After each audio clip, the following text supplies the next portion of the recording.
Assalamualaikum warahmatullahi wabarakatuh. Salam sukses untuk kita semua. Kembali lagi di channel saya dengan Pak Yondi Akhiruddin. Pada video kali ini kita masih membahas produk kreatif dan kewirausahaan, di mana pada video sebelumnya kita membahas KD 3.6, yaitu menganalisis proses kerja pembuatan prototipe produk barang atau jasa. Pada video kali ini kita membahas KD 3.6, yaitu menganalisis lembar kerja atau gambar kerja untuk pembuatan contoh produk barang atau jasa. Apa aja yang akan kita pelajari pada materi kali ini? Yang pertama adalah pengertian dari gambar kerja itu apa, kemudian sifat dan fungsi dari lembar kerja sendiri, dan hal-hal apa saja yang harus ada pada sebuah gambar kerja dan bagaimana membuat sebuah gambar kerja. Oke, langsung saja ke materinya.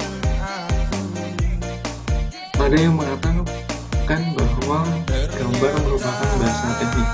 Kenapa bisa disebut dengan bahasa teknik? Karena gambar sendiri merupakan sebuah alat yang digunakan untuk menyampaikan sebuah maksud.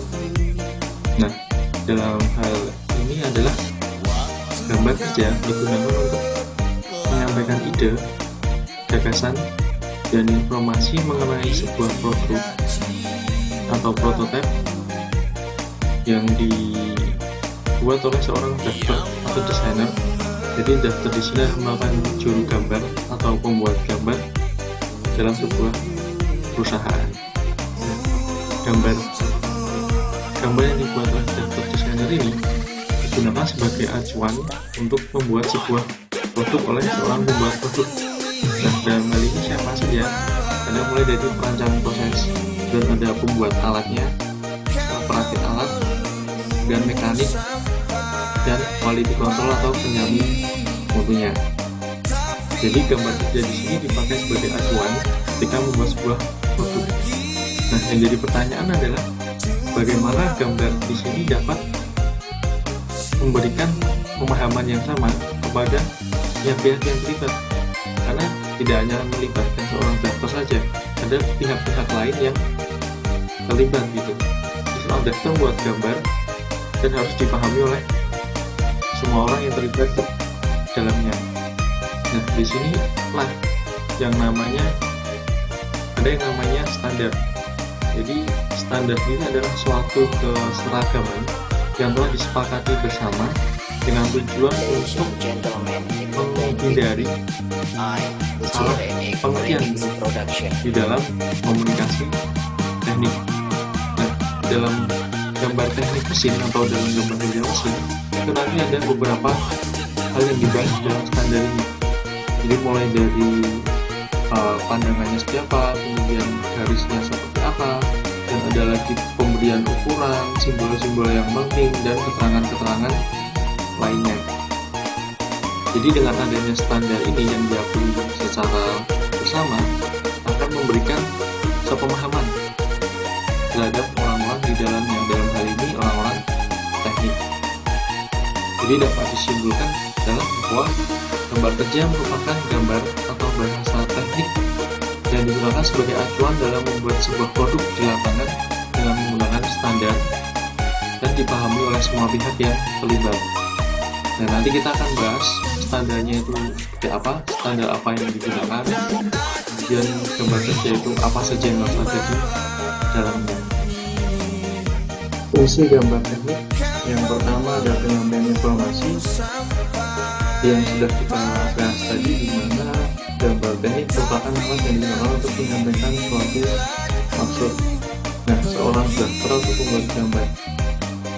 membuat gambar dan diserahkan kepada seorang operator agar dibuat produknya. Apabila kita mengamati proses kerja mesin, kita melihat ada sebuah gambar. Nah, gambar ini digunakan sebagai pedoman atau petunjuk seorang operator untuk membuat sebuah produk, di mana dalam gambar ini ada garis dan ada kode dan lain sebagainya.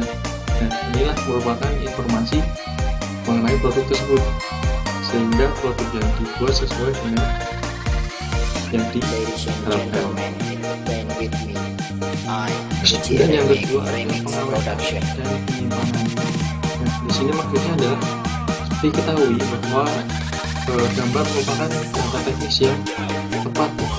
Sebuah perusahaan menyimpan teknologi yang ada di perusahaan tersebut dengan menggunakan sebuah gambar, mengumpulkannya ke dalam sebuah gambar, di mana gambar ini nanti digunakan apabila misalkan sudah sebuah perusahaan atau kita akan mengembangkan sebuah produk baru, kita bisa mengamati dari gambar tersebut. Oleh karena itu perlunya pengawatan dan penyimpanan sebuah gambar sehingga gambar tersebut dapat digunakan apabila dibutuhkan seperti yang nanti disebutkan di atas. Dan yang ketiga adalah pengembangan gagasan dan pengembangan. Jadi lahirnya sebuah produk itu berawal dari sebuah ide atau gagasan gitu. Kemudian dari gagasan tadi dibuat secara sketsa atau disikat. Nah, dari sikat tadi kemudian dianalisa dan dievaluasi sehingga dihasilkan sebuah gambar yang sempurna dan siap digunakan untuk membuat sebuah produk. Nah, di sini maksudnya adalah berawal dari ide tadi, adanya gagasan, kemudian dikembangkan sampai akhirnya menjadi sebuah gambar yang sempurna dan siap digunakan untuk sebagai dasar untuk membuat sebuah produk. Nah, itu tadi adalah fungsi gambar teknik, yaitu mulai penyampaian informasi dan pengawatan dan penyimpanan, dan yang ketiga adalah penuangan gagasan dan pengembangan. Standar gambar teknik. Jadi tadi kita sudah sempat menyinggung pada materi pengertian gambar teknik, di mana standar gambar teknik merupakan suatu keseragaman yang telah disepakati bersama dengan tujuan menghindari salah pengertian dalam komunikasi teknik. Jadi orang-orang yang terlibat dalam pembuatan gambar teknik wajib tahu standarnya. Orang-orang ini meliputi siapa nih? Yang sudah saya sebutkan tadi di awal, ada drafter, kemudian operator pembuatan, operator perakitan, kemudian ada mekanik, ada penjaga itu atau quality control. Nah, standar ini juga bisa diterapkan biasanya diterapkan pada beberapa perusahaan, kemudian ada industri besar maupun kecil, kemudian bahkan bisa diterapkan pada industri antar negara, dan biasanya mereka menggunakan standar internasional. Di sini saya akan memberikan beberapa standar yang adalah yang pertama ada standar internasional, dan ada standar dari Jepang, standar Belanda, dan ada dari Jerman, dan standar dari Indonesia. Nah, pada gambar teknik kali ini kita menggunakan standar dari standar internasional atau ISO. ISO juga adalah International Standardization of Organization, di mana tujuan mereka adalah menyatukan pengertian teknik antar bangsa dengan cara membuat standar, di mana standar yang mereka buat ini dibawa ke forum internasional. Tujuannya apa? Yang pertama adalah memudahkan perdagangan baik nasional maupun internasional, dan yang kedua adalah memudahkan komunikasi teknik, dan yang ketiga adalah petunjuk praktis pada persoalan tersebut pada bidang teknik.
proses pengkartelan juga.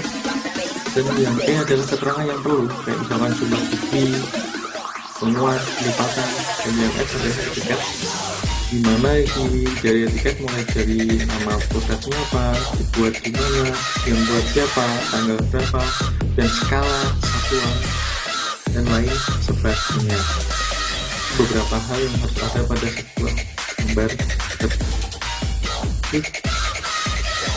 Assalamualaikum warahmatullahi wabarakatuh.